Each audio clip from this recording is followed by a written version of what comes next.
Donc, ce matin, on est dans notre suite sur notre série de Une question de cœur. Et le texte qu'on va regarder ce matin ne nous parle pas nécessairement autant du cœur que de ce que le cœur devrait produire. Et on a vu déjà, vous vous souvenez, hein, que on était appelé à garder notre cœur. Hein? Gardez votre cœur, car de lui émanent les sources de la vie. On en a parlé déjà. Et parce qu'on sait que ce qui va émaner de notre cœur, à la fois, c'est ce qui va avoir un impact, mais aussi, c'est comme les deux sources. Hein? C'est-à-dire que le cœur est à la fois alimenté, donc il faut checker l'alimentation du cœur, mais aussi le cœur devient aussi la source de ce qui sort du cœur. On voit, c'est ce qui va paraître. Ça va être nos actions, ça va être nos pensées, nos paroles. Donc, l'aspect de garder notre cœur, donc, c'est garder l'entrée pour s'assurer que ce qui va en sortir soit conforme à la parole de Dieu, conforme à ce nouveau cœur qui nous a été donné.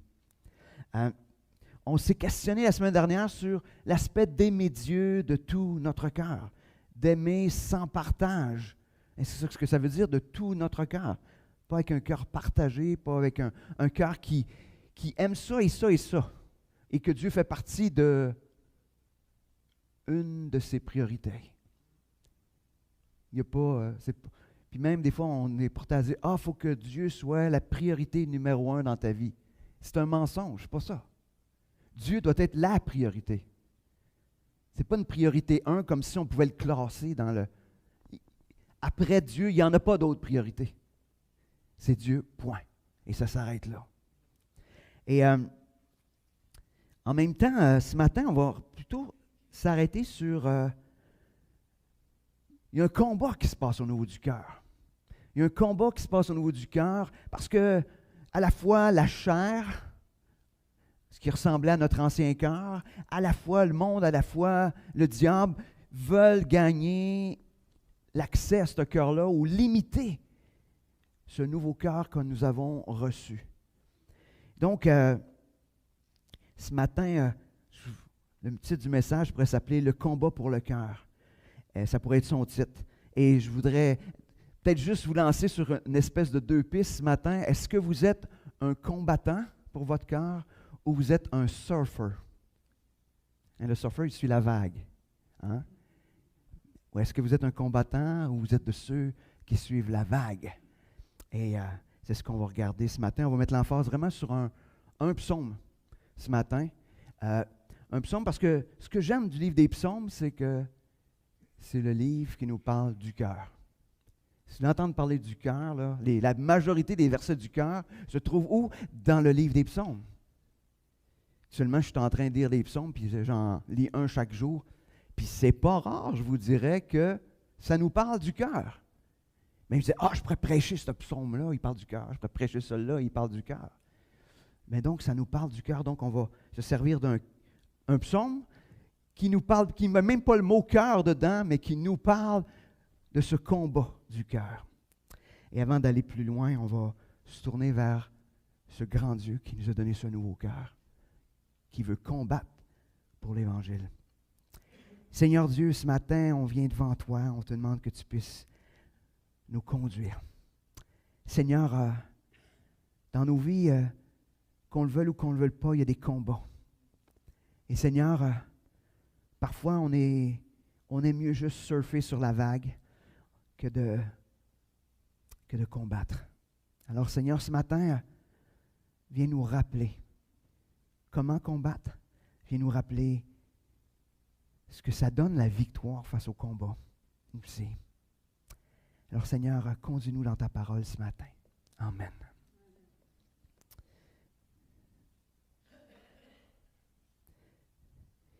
C'est le psaume 18 qu'on va regarder ensemble ce matin.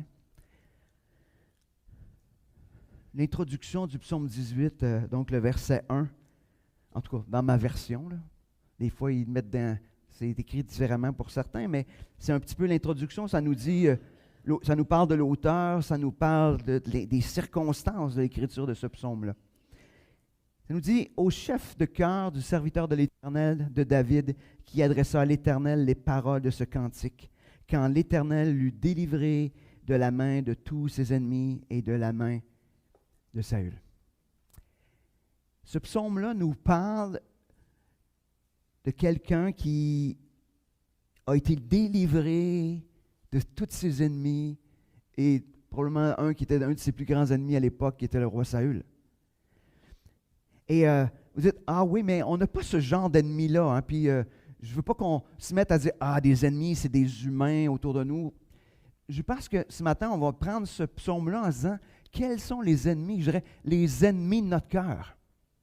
Alors ce matin, si on s'arrêtait donc, qu'est-ce qui vient combattre dans nos cœurs, qui nous empêche d'aimer librement Dieu?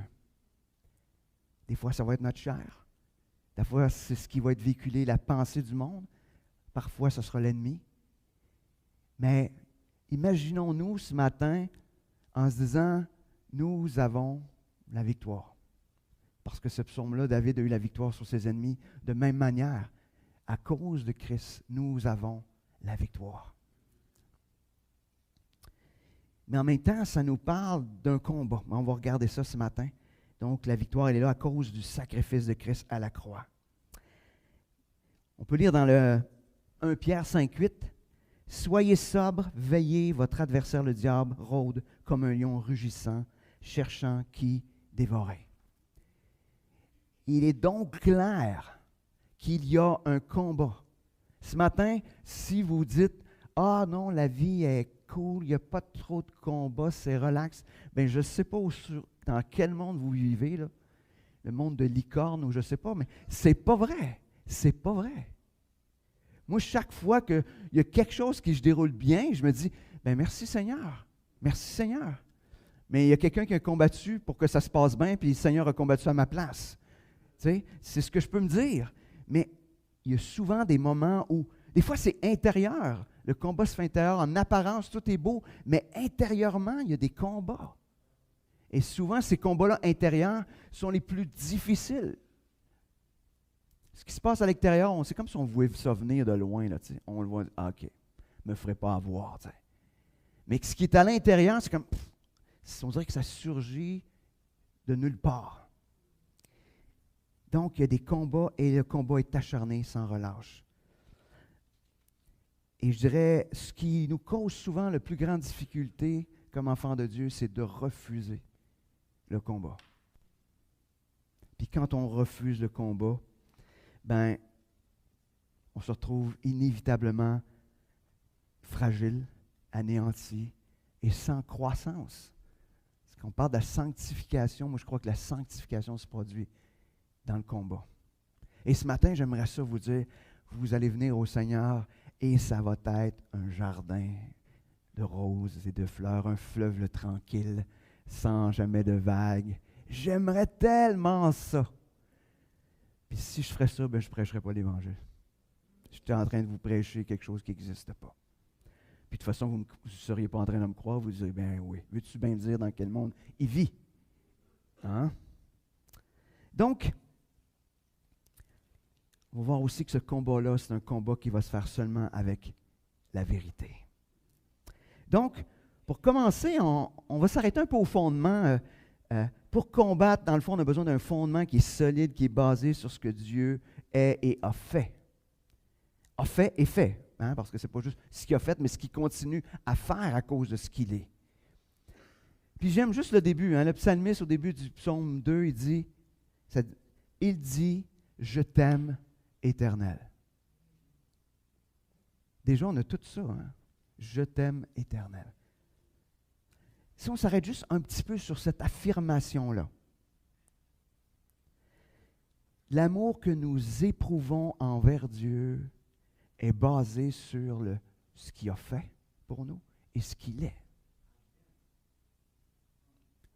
Nous sommes capables de dire « je t'aime » à Dieu parce qu'il nous a aimés d'un amour incroyable. Naturellement, on n'est pas capable de dire « je t'aime » à Dieu. Naturellement, c'est l'indifférence au mieux et au pire la haine. Mais de pouvoir dire je t'aime, ça commence déjà en se disant je reconnais ce que tu es et je reconnais ce que tu as fait.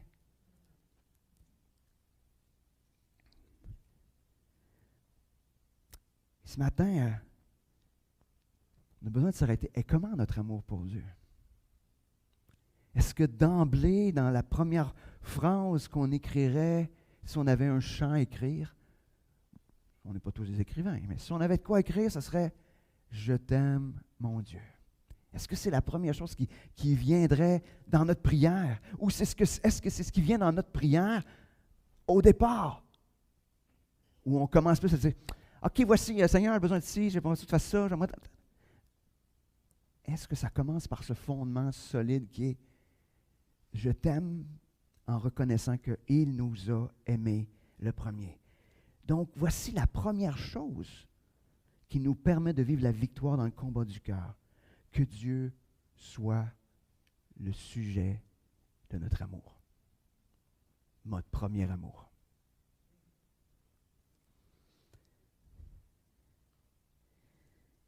Ce que l'on aime, c'est ce que l'on parle le plus. On peut se dire des choses, mais écoutons-nous. Puis je me mets là-dedans, je ne suis même pas en train de pointer personne. Le doigt, il vient vraiment vers moi. Hein? C'est comme, c'est moi. Là, tu sais, je me questionne sur, est-ce que j'aime mon Dieu? Mais après avoir affirmé son amour, il rappelle qui Dieu est. Il commence en disant, bon, je t'aime Éternel, ma force. L'Éternel est mon roc, ma forteresse, mon libérateur, mon Dieu, mon rocher où je me réfugie, mon bouclier, la force qui me sauve, ma haute retraite. C'est comme, voici qui est Dieu. Il reconnaît que sa force vient de Dieu. Que Dieu est le solide appui. Une forteresse, la forteresse, ça veut dire le lieu où je suis en sécurité au milieu du combat. Son libérateur, qui le libère, c'est Dieu. Ce n'est pas moi par mes propres forces, ce n'est pas quelqu'un d'autre, c'est moi-même. Ce n'est pas moi-même, c'est Dieu qui libère. Son refuge. Quand ça va mal, où est-ce qu'on se réfugie? Hein? La bonne série de Netflix. Ou n'importe quoi d'autre. Quand ça va mal, où notre refuge? Le psalmiste ici dit, Dieu est mon refuge. Point. Bouclier, donc, est sa protection. Et celui qui le sauve, qui le met en lieu sûr. Ce matin, est-ce qu'on a expérimenté Dieu de cette manière?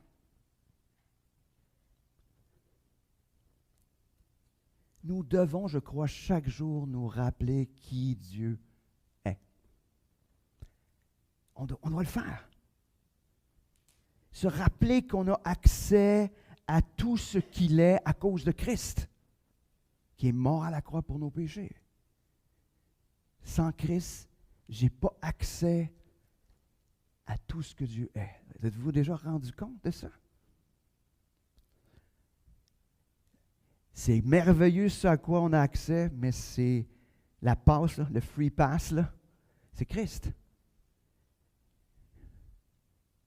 C'est Christ. Si Christ est dans notre vie, s'il est notre Seigneur, notre Sauveur, nous pouvons expérimenter ou vivre cette relation-là avec Dieu en le voyant comme notre rocher, notre refuge, notre libérateur, notre force. Est-ce qu'on a besoin de ça? Est-ce qu'on a besoin de force? Oui, souvent. Mais regarde, Dieu est la force. Est-ce qu'on a besoin de se sentir en sécurité? Oui, souvent. Ben, c'est lui le refuge, c'est lui la forteresse. Est-ce qu'on a besoin d'être protégé? C'est lui le bouclier.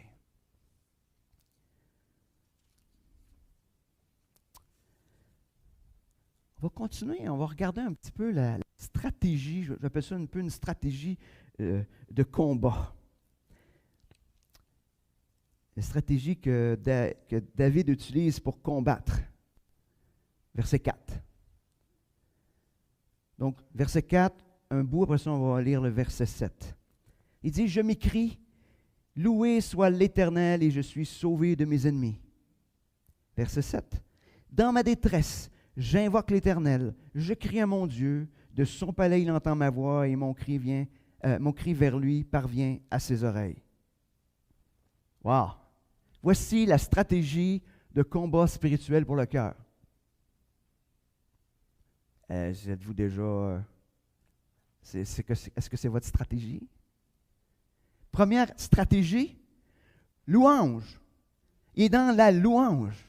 Il est dans l'adoration. La première stratégie, c'est la louange. OK? Il loue parce qu'il sauve. Il est le seul qui sauve. Par la suite, ça nous dit qu'il invoque, mais c'est donc, il se met à prier. Donc, deuxième stratégie, la prière dans la détresse. Pourquoi il prie? Parce que Dieu entend. Troisième stratégie, il crie à Dieu. Il ne crie pas après Dieu, mais il crie à Dieu. Petite nuance importante. Il crie à Dieu. Ce que ça veut dire que c'est pas... c'est difficile. Quand on est rendu à crier, hein, quand vous criez, ça vous est déjà arrivé de crier dans votre vie? Mais pas nécessairement après à Dieu, là, mais des fois on crie après quelqu'un, mais tu sais, ben c'est parce qu'on est au bout. Hein? Tu sais, tous ceux qui ont eu des enfants, ils se disent, oui, ça m'est arrivé à un moment donné. Bon, on ne se le dira pas parce que ça ne se dit pas, mais tu sais, il y a quelque chose.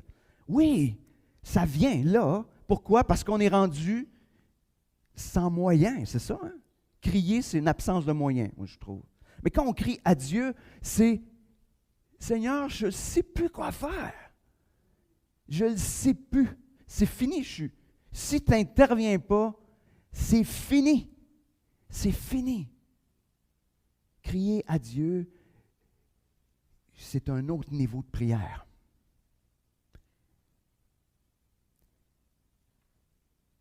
Mais pour être dans cette position-là, pour avoir cette stratégie de combat-là, ça veut dire que tu es convaincu que Dieu seul peut agir. C'est long des fois, hein, entre les défis puis d'arriver à dire, Seigneur, là, c'est toi qui peux agir. Des fois, c'est long, hein, puis des fois, ça dépend des personnes. Il y en a qui c'est très, très, très, très long.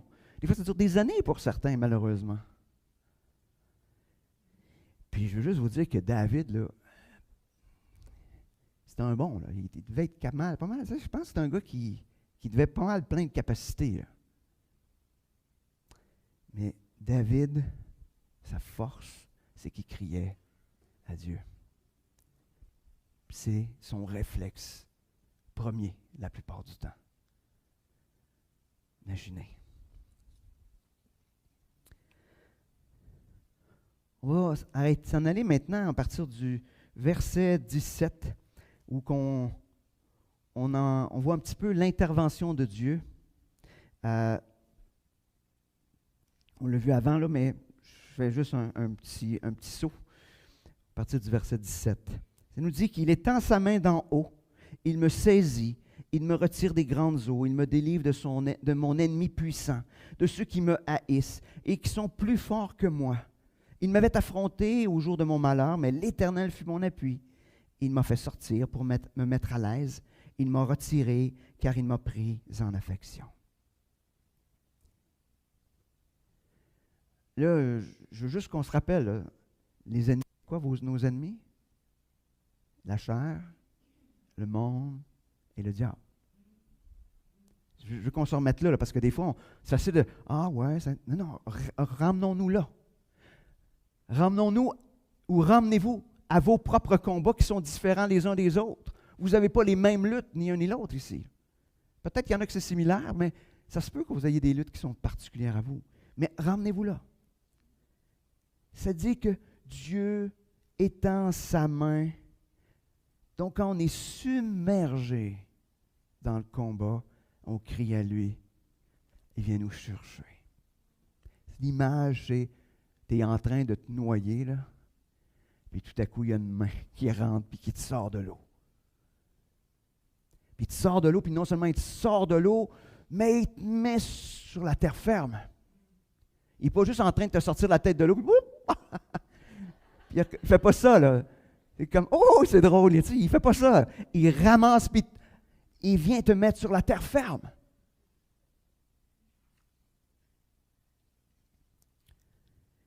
Et ce qui est intéressant, c'est David admet que son ennemi est plus puissant que lui.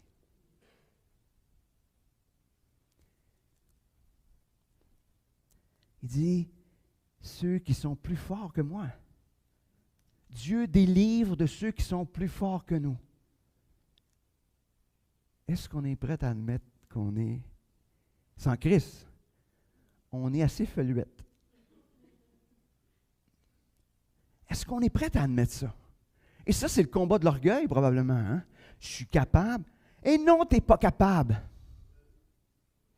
Tu n'es pas capable. Oui, un peu quand même. T'sais. On est un petit peu capable.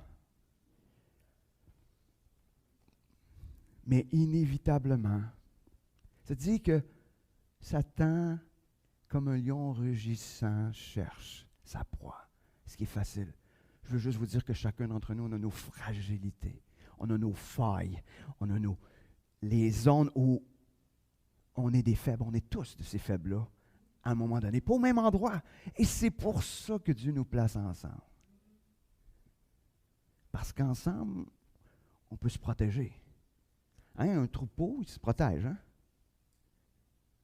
Souvent même, on va mettre les plus faibles au centre, puis les autres qui sont plus forts sont autour pour protéger. Et c'est pour ça la vie de l'Église aussi.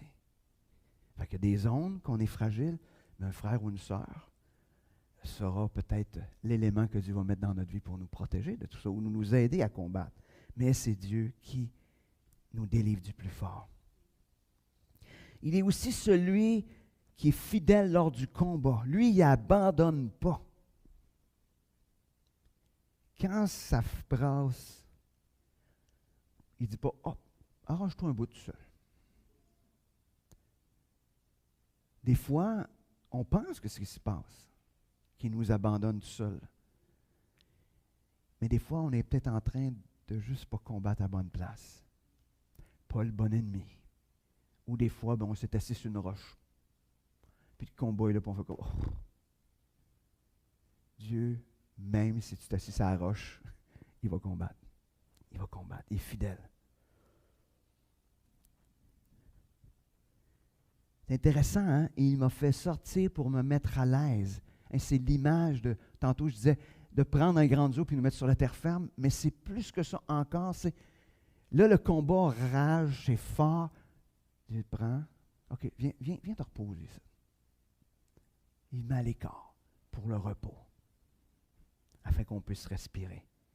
Et tout ça, ça nous dit, car il m'a pris en affection. Parce que Dieu t'aime. Sais-tu? Je vais leur dire, Dieu t'aime. Est-ce que tu le crois? Est-ce que tu le crois? Jean-Pierre va me dire, on est des bien-aimés de Dieu. Hein? Puis on peut trouver ça drôle, mais est-ce que tu le crois? Qu'il est un bien-aimé de Dieu. On va poursuivre.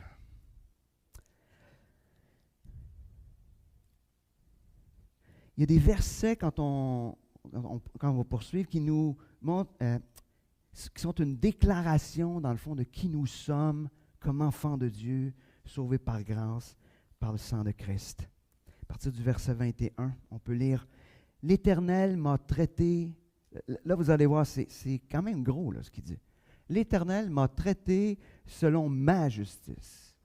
Il m'a rendu selon la pureté de mes mains, car j'ai gardé les voies de l'Éternel et je ne me suis pas éloigné avec méchanceté de mon Dieu. Toutes ses ordonnances sont devant moi et je n'écarte pas de moi ses prescriptions. J'ai été intègre envers lui et je me suis tenu en garde contre ma faute. L'Éternel m'a rendu selon ma justice, selon la pureté de mes mains devant ses yeux. Là, je me dis, excuse David, moi, je lis ton histoire, là. Comment tu peux affirmer ça? Comment nous pourrions nous approprier ça? Mais ce matin, nous sommes cela. Nous sommes cela. Nous sommes traités selon notre justice parce que vous êtes déclarés justes à cause de Christ. Selon la pureté de nos mains, sans péché, à cause de la croix, pas à cause de nous. J'ai gardé les voies de l'Éternel à cause de ce nouveau cœur que Dieu a mis en nous, qui est passionné de Dieu, qui aime Dieu. Et Christ m'en rend capable, ce que je n'étais pas capable avant. Toutes ces ordonnances sont devant moi. Maintenant, nous pouvons prendre plaisir dans la parole de Dieu parce que nous avons ce nouveau cœur, parce que nous sommes aimés de Dieu, parce qu'on a été rachetés à un grand prix.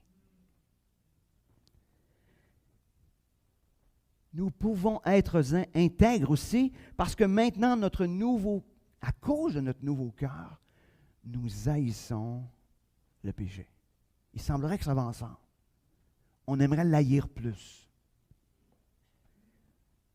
Mais même quand on pêche, dans le cœur de l'enfant de Dieu, il y a un petit... On ne peut pas être bien, à moins d'être vraiment endormi. Non, mais endormi, des fois, hein? Ça arrive.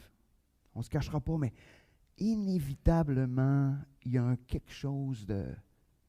Moi, je me souviens dans les moments où j'étais le plus éloigné du Seigneur, puis que quelqu'un m'aurait vu, puis il aurait dit, ouf. Je me souviens, je passais, je voyais ma Bible dans la bibliothèque qui accumulait la poussière depuis des années. Puis à chaque fois, c'était comme, je savais qu'il me manquait quelque chose. Je le savais parce que j'y avais goûté.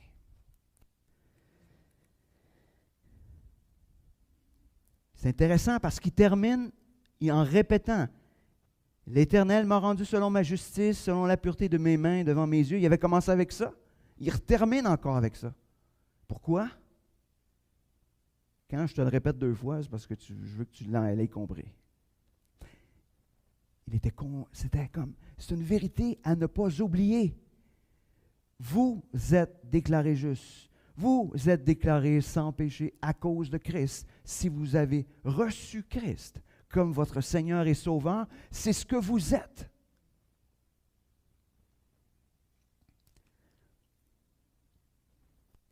Ce que nous croyons à propos de nous-mêmes, à cause de Christ, viendra faire toute la différence dans le combat pour le cœur. Ce que nous sommes, ce n'est pas ce que nous pensons être, mais ce que Dieu dit et pense de nous. Nous sommes ses enfants. Je ne sais pas si ça a déjà arrêté à ça, là. Des fois, il y a une espèce de discours, hein?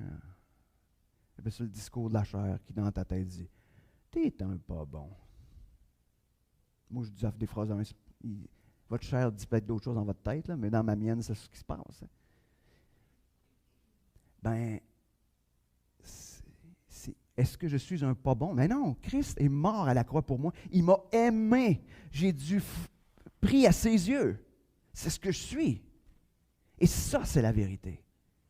Mais si j'entre dans le combat en disant « je suis un pas bon », je peux être sûr d'une chose. Ça ne sera pas bon le résultat. Mais si j'entre dans ce combat-là avec cette certitude de qui je suis, parce que Christ, c'est ce qui affirme, wow, toute la différence. Si on poursuit, ce que Dieu produit en nous à cause de qui nous sommes. Parce que nous sommes ses enfants, Dieu nous équipe pour le combat. On va lire à partir du verset 29. C'est toi qui fais briller ma lumière, l'Éternel mon Dieu, éclaire mes ténèbres. Avec toi, je me précipite sur une troupe en armes. Avec mon Dieu, je saute une muraille. Les voies de Dieu sont parfaites. La parole de l'Éternel est éprouvée. Il est un bouclier pour tous ceux qui se réfugient en lui. Car qui est Dieu si ce n'est l'Éternel? Et qui est un rocher si ce n'est notre Dieu? C'est Dieu qui me ceint de force, qui rend parfait mon chemin. Il rend mes pieds semblables à ceux des biches. Il me fait tenir sur les hauteurs. Il exerce mes mains à la bataille et mes bras tendent l'arc de bronze. Tu me donnes le bouclier de ton salut, ta droite me soutient et ta mansuétude me fait devenir grand. Tu me fais allonger le pas et mes chevilles n'ont pas chancelé.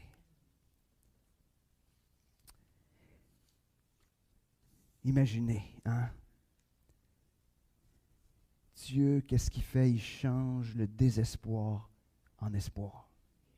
Il donne le courage de combattre. Ça ne vient pas de nous. Moi, je sais que pour moi, ça ne vient pas de moi. Moi, je suis un froussard. Là, mais Dieu donne le courage. Il donne aussi des capacités qui nous surpassent. Saute des murailles, hein, c'est l'image qu'il donne, mais c'est comme quelque chose que tu ne pensais pas être capable. Dieu te rend capable de le faire. Ça ne vient pas de toi. Il va être certaines choses, c'est qu'on ne dira pas jamais « Oh, ça vient de moi ». Non, non. On est convaincu que ça vient de Dieu.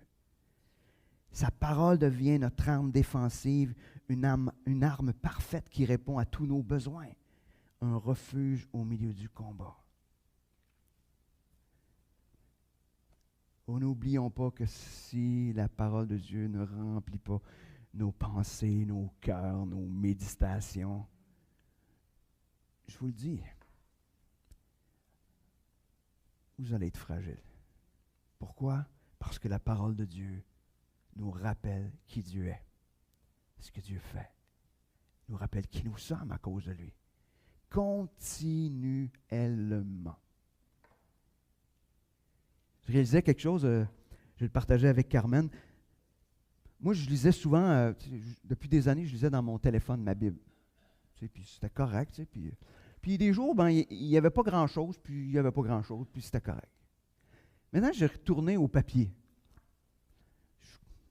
Je dis, bon, il faut que je sois de mon époque, c'est-à-dire un vieux. Non. Mais je suis retourné au papier et au carnet. Chaque fois que je lis, des fois je lis le pied, tu sais, je suis dans l'Exode, là, tu sais. Des fois, là, c'est de la description du... Mais chaque jour que je lis, je dis, Seigneur, il faut que j'aie de quoi écrire dans mon carnet. Puis je vous dis, des fois, je lis, puis je fais comme, ouf! Mais chaque jour, Dieu est au rendez-vous, puis il révèle quelque chose sur lui, sur moi. C'est incroyable. Fait que je me dis, je veux vous encourager à aller au-delà de juste la lecture. De juste être en train de... Ce n'est pas la quantité que vous allez lire, mais la profondeur que vous allez lire. Même si vous lisez seulement quelques versets, mais si vous êtes en train de les réfléchir, de les méditer, puis d'écrire, je vous le dis, si vous n'écrivez pas, ça ne reste pas. C'est vrai pour tout le monde. Nous sommes dans une société oublieuse. Notre cerveau, il ne marche pas fort sur la mémoire. Puis même pour ceux qui ont de la mémoire, moi j'ai une mémoire sélective. Si je ne l'ai pas écrit, la parole de Dieu est votre arme puissante qui va garder votre cœur. Donc, je veux plus que vous encourager, je veux vous exhorter à lire en profondeur la parole de Dieu. Mettez-les au défi qui vous donne un petit quelque chose chaque jour. Il répond à ça. Et parce que Dieu est l'Éternel, le Tout-Puissant, le rocher, il nous donne la force quand nous sommes faibles. Il nous donne la direction. Il nous rend de plus en plus habiles dans le combat Il nous donne cette assurance d'être sauvés. Et là, le mot mansuétude. Hein? C'est quelqu'un qui pardonne. Le pardon vient, pas facilement, mais qui va pardonner. Le pardon vient facilement. Mais sollicitude, mais selon le dictionnaire, ça veut dire, ça parle du pardon. Ce qui nous fait grandir, qui nous fait devenir de plus en plus inébranlables. Cette assurance que Dieu offre son pardon nous fait grandir. Est-ce que votre intimité avec Dieu vous transforme de cette manière? Est-ce qu'on a besoin de revenir à tous ces fondements afin de devenir ce vaillant guerrier dans le combat pour notre cœur? Je sais pas si je m'ai fité dans le temps, je pense que oui.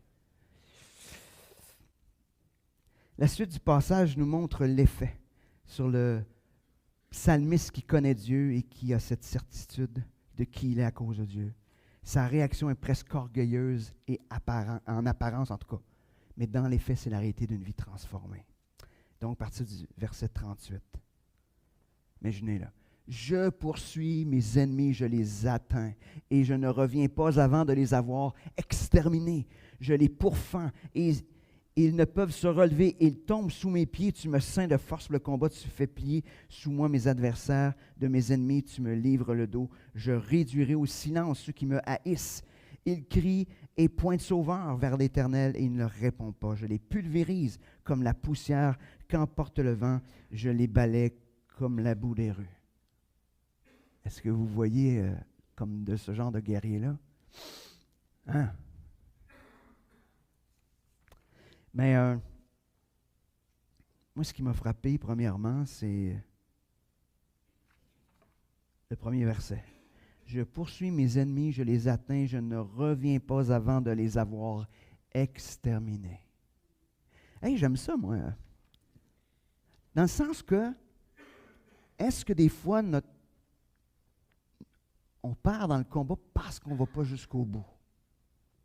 C'est-à-dire, on commence, on combat face à un péché dans notre vie, face à quelque chose, puis on est là, puis là, ça a l'air d'aller mieux, on arrête. Là, ce qu'il dit, c'est, je continue jusqu'à temps qu'il soit disparu, anéanti, exterminé. Plus de chance de revenir. Est-ce on va jusque-là? Ou on fait juste s'assurer d'avoir une distance? C'est pas pire, j'ai une petite zone de sécurité, je peux jouer là-dedans. Ou est-ce qu'on dit, non, on repousse, on repousse. Donc, il attaque avec violence, il ne laisse pas de chance. Rempli de la force de Dieu, il fait taire. Je combats jusqu'à temps qu'il soit devenu de la poussière. Est-ce qu'on combat comme ça? Le péché, la chair. Ou est-ce qu'on a fait un pacte avec lui de non-agression?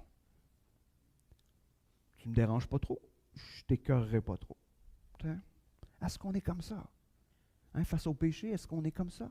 Face aux luttes, on dit, c'est pas si pire. Je ne suis finalement pas pire que les autres. Hein? Des fois, on est là, on a des... Aujourd'hui, c'est le fun, il y a plein de statistiques. Tant de personnes vivent avec un problème avec la pornographie. Là, il y a un pourcentage. Problème avec telle chose. Puis là, tu as des pourcentages. C'est le fun d'un côté, parce que ça nous montre, on n'est peut-être pas tout seul dans ces combats-là. Ouais. Mais des fois, le versant de l'autre bord, c'est, je ne suis pas tout seul, je ne suis pas pire que les autres. Fait que, je pense que c'est ça l'erreur. Ça montre l'ampleur du combat. Mais ça ne veut pas dire pour autant qu'il ne faut pas combattre.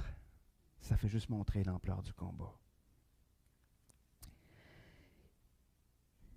Donc, en conclusion, ce matin, je crois que je suis obligé de faire le constat que je ne combats pas de cette manière-là. Pas jusque-là.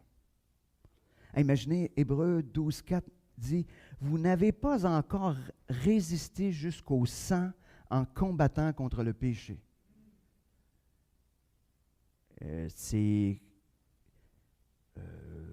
jusqu'au sang. Ça veut dire que tu es amoché, mais tu n'as pas lâché, là.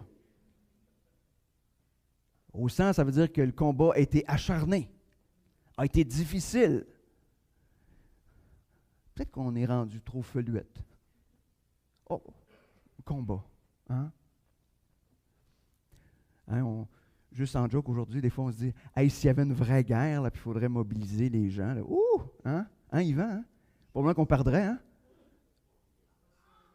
Hein? On va aller se cacher. Non, non. Mais là, on parle de quelque chose. Mais là, je me demande si physique, pour le combat spirituel, si on n'est pas rendu au même endroit aussi, à se dire, à plutôt se cacher que de combattre. Donc, voici, en terminant, le plan de match pour le combat du cœur. Ça commence par la louange, la prière et de crier à Dieu. De reconnaître qui Dieu est et fait. De s'approprier cette nouvelle identité que nous avons, d'être transformé par Dieu selon notre nouvelle identité, ce qu'on appelle finalement la sanctification, et de passer à l'action en conformité avec ce que nous savons de qui est Dieu, de ce qu'il fait et de qui nous sommes à cause de lui. Donc, est-ce que ce matin vous êtes prêts au combat ou prêts à reprendre le combat? Prions. Seigneur Dieu, ce matin, je veux te remercier. Te remercier pour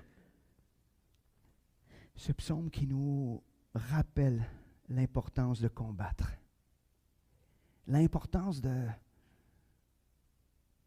s'approprier qui nous sommes, mais de réaliser surtout qui tu es et ce que tu continues à faire pour nous aujourd'hui dans notre quotidien. Ce matin, Seigneur, je te demande que tu puisses faire réaliser à chacun de mes frères, de mes sœurs qui sont ici, que à cause de toi, nous sommes des vainqueurs. À cause de toi, nous pouvons rentrer dans ce combat-là avec une assurance et une certitude que tu seras là avec nous, dans les moindres dédales de tout ce combat-là. Et que dans les moments trop difficiles, tu m'arracheras, tu me mettras dans un lieu sûr pour me protéger. Seigneur, merci. Merci pour ta parole qui vient nous encourager ce matin, nous fortifier. Amen.